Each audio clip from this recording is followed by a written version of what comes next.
Let's move on to the one that's really going to piss people off. Defensive player of the year. Who's mine's really going to piss people off. Mm-hmm. No, okay. So I'm going to actually use my guest hosting power here, and I'm going to have you go first. I see. I want you to go first because I'm going to throw a massive curveball at people. Massive curveball. Okay.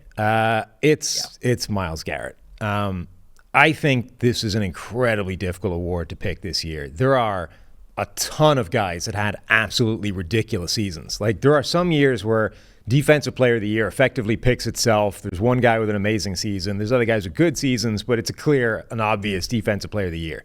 This year, you can make a very compelling case for like half a dozen players, and it's really difficult to split them. Like, Micah Parsons and Aiden Hutchinson became the 4th and 5th guys in PFF's grading history. Now, look, Steve would point out over there, 17th game. It's an extra game. Of course they're going to get these. But anyway, 4th and 5th guy ever to have 100-plus pressures in a season. That's an important thing. Deron Bland with his, 6 pick sixes by the end of it. Again, NFL record, like, incredible season from him. Myles Garrett didn't just have the best pass rush win rate this season. It's the best pass rush win rate we've ever seen by about 3 percentage points. Like, an absolutely ludicrous rate. He had his best season. I think he's already been playing at a Defensive Player of the Year kind of level for 2 to 3 years now, and suddenly the Browns surrounded him with better talent, and we just got to see it way more obviously. Like, it became so apparent just how good Myles Garrett was, and he had his best year. I think he's the Defensive Player of the Year. I would also go with him if I was picking one of these edge rushers, simply because that pass rush win percentage number is stupid. So I want to just stop you for a second. We threw up this graphic on the screen. I forget who this came from, actually. Tommy Jaggy, maybe, is that his name, on Twitter? But he basically compiled this giant composite of every stat you can possibly think of for a bunch of pass rushers and color-coded it, conditional formatting, green, good, red, not so good, relative to some of these other guys, though, and often, in many cases, still very good, relative to average, just not relative to other Defensive Player of the Year candidates. And I think it shows, really interestingly, the sort of the argument, effectively, right? Because a lot of Steelers fans are certainly going to be complaining that TJ Watt is not Defensive Player of the Year. He led the league in sacks again. And his graphic is fascinating because all of the, like, box score counting stats are green. He's like the best in those, right? Leading the league in sacks, etc. And then all of the ones that are more subjective or tape-based or involve digging a little bit deeper in terms of rate stats are not as good. And they actually end up at the lower end of the spectrum for some of these guys. So Myles Garrett is not quite the reverse. I mean, he's got some very good counting stats as well, but certainly more in that direction where the more you get into the tape, the more you get into the subjective nature of what exactly he's doing, the better his numbers look. But that kind of graphic shows, certainly among pass rushers, the conversation is Myles Garrett versus Micah Parsons, not Myles Garrett versus TJ Watt, unless you want to value those sacks, forced fumble plays abnormally high, which is, I mean, that's an open discussion. But again, if I go back to PFF WAR, a statistical, way of calculating that and quantifying how much a play like that is worth, Watt is not number one in PFF WAR among edge rushers. In fact, he's closer to 5 than he is 1. Yeah, I would be going with Garrett simply because the pass rush win percentage grade is stupid.